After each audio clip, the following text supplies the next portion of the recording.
Éxodo capítulo 21. Cuando el Señor habló a Moisés en el monte Sinaí, le entregó no solo mandamientos que mostraban la santidad de Dios, sino también leyes que guiarían la vida diaria del pueblo.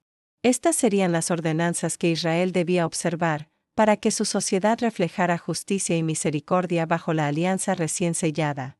El Señor dijo a Moisés: «Estas son las leyes que pondrás delante de ellos». Así comenzó un extenso conjunto de normas que regularían las relaciones humanas, los deberes y los límites del poder, enseñando a una nación naciente a vivir conforme a la voluntad divina. Primero se habló de los siervos hebreos. Cuando un hebreo, por pobreza o deuda, se vendiera a sí mismo como siervo, serviría por 6 años, pero en el 7º saldría libre, sin pagar rescate alguno. Esta disposición no era una esclavitud perpetua como la de las naciones paganas, sino una forma de trabajo limitado por la misericordia. Dios recordaba que su pueblo había sido esclavo en Egipto, y por eso el trato hacia el siervo debía ser humano y digno. Si el siervo entraba solo, solo saldría, pero si tenía esposa cuando entró, ella saldría con él. Si su amo le daba mujer y ella le daba hijos o hijas, la mujer y los hijos serían del amo, y el siervo saldría solo. Sin embargo, si el siervo declaraba: «Amo a mi señor, a mi mujer y a mis hijos, no quiero salir libre», entonces su señor lo llevaría ante los jueces y lo colocaría junto a la puerta o el poste, y le perforaría la oreja con una lesna. Desde ese momento, aquel siervo serviría para siempre. No por obligación, sino por amor y fidelidad. Era el símbolo de una decisión voluntaria y profunda.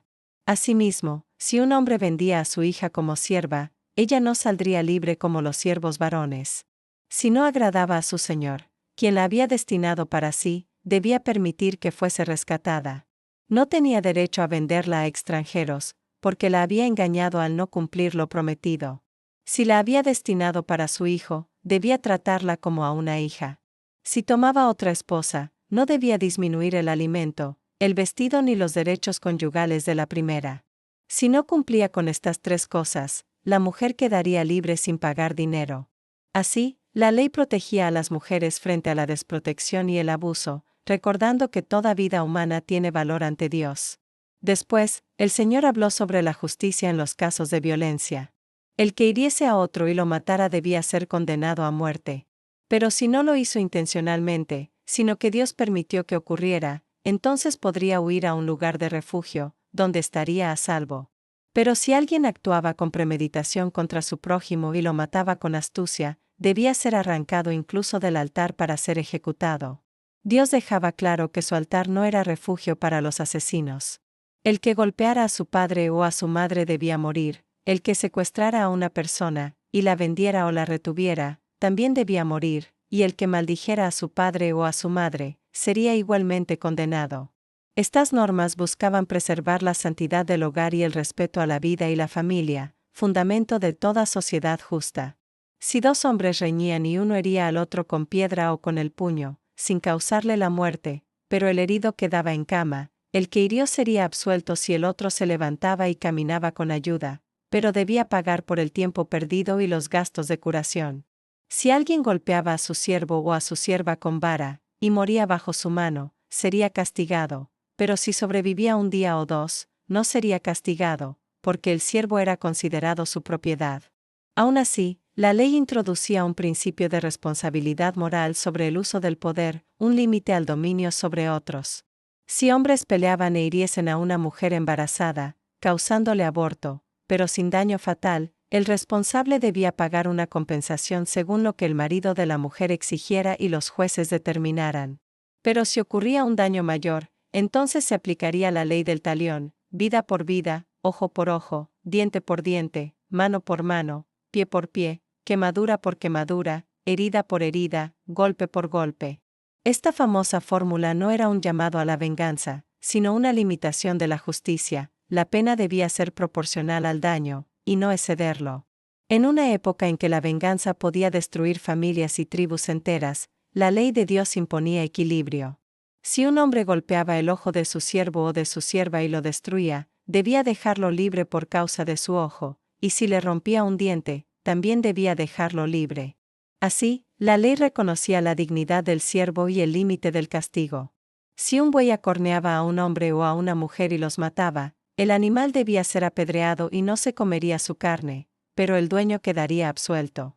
Sin embargo, si el buey era conocido por ser violento, y su dueño, advertido, no lo mantenía bajo control, y ese buey mataba a alguien, el animal debía morir y su dueño también era culpable de muerte. Pero si se le imponía un rescate, podía pagar por su vida según lo que se le exigiera. Si el buey acorneaba a un hijo o a una hija, se aplicaba la misma ley. Si acorneaba a un siervo o a una sierva, el dueño debía pagar 30 piezas de plata al amo del siervo, y el buey sería apedreado. Asimismo, si alguien abría un pozo o lo dejaba descubierto y un buey o un asno caía en él, debía pagar al dueño del animal, restituyendo el valor, y el animal muerto sería suyo. Si el buey de un hombre hería al de otro y lo mataba, venderían el buey vivo y dividirían el dinero, y también repartirían el animal muerto. Pero si el buey era conocido por su fiereza y su dueño no lo había guardado, debía pagar buey por buey, y el muerto sería suyo. De esta manera, las leyes de Dios abarcaban desde los asuntos del hogar hasta las disputas del campo, desde la vida humana hasta la de los animales, revelando que en la justicia divina todo tiene orden y medida. Cada norma enseñaba al pueblo a vivir con conciencia, a respetar la vida ajena y a asumir responsabilidad por los propios actos. Reflexión. El capítulo 21 del Éxodo es uno de los textos más antiguos que regulan la convivencia humana. A primera vista puede parecer severo o incluso distante de la sensibilidad moderna, pero leído en su contexto histórico, muestra una revolución ética para su tiempo. En medio de culturas donde la vida de un siervo, una mujer o un extranjero valía poco, la ley de Israel establecía límites a la violencia, reconocía derechos básicos y subrayaba que todo poder debía rendir cuentas ante Dios. La regulación sobre los siervos no era una justificación de la esclavitud, sino un intento de humanizar una práctica común en el mundo antiguo. El límite de 6 años recordaba la misericordia divina, así como Dios liberó a Israel, también debía haber liberación dentro de Israel. El siervo con la oreja perforada simbolizaba la libertad que se entrega voluntariamente por amor, una figura que, siglos más tarde, muchos verían como imagen del siervo perfecto, Cristo, que eligió servir por amor eterno. Las leyes sobre las mujeres y los siervos, aunque duras a la vista contemporánea, representaban una defensa frente al abuso. Dios no permanecía indiferente ante el débil. En un mundo sin amparo social ni leyes laborales, la Torá ponía freno al poder absoluto y establecía compensaciones, protección y justicia proporcional. La ley del talión, tan citada, no fue una invitación al castigo desmedido, sino una defensa del equilibrio. En tiempos donde la venganza podía destruir clanes enteros, esta ley enseñaba que el daño debía ser reparado, no multiplicado. Justicia, no venganza. Orden, no caos. Así, Dios mostraba que su justicia siempre está acompañada de misericordia y de razón. El capítulo también revela una verdad más profunda, el valor de la responsabilidad. No basta con no hacer el mal, también se debe prevenirlo. El dueño del buey, el constructor del pozo, el amo del siervo, todos debían cuidar para que sus acciones o negligencias no causaran daño. La ley divina no solo castigaba, sino que educaba. Enseñaba a pensar antes de actuar, a medir las consecuencias, a vivir en comunidad. Al final, Éxodo 21 no es un simple código legal, es una lección sobre el respeto a la vida y la dignidad humana. Nos recuerda que toda autoridad conlleva deber, que la libertad es un don que implica cuidado mutuo, y que la verdadera justicia nace del corazón que teme a Dios y ama al prójimo. Si te ha gustado el contenido, suscríbete, es gratis y haz clic en el pulgar hacia arriba. Comparte este video con tus amistades y contactos, me ayudas a crecer. Muchas gracias.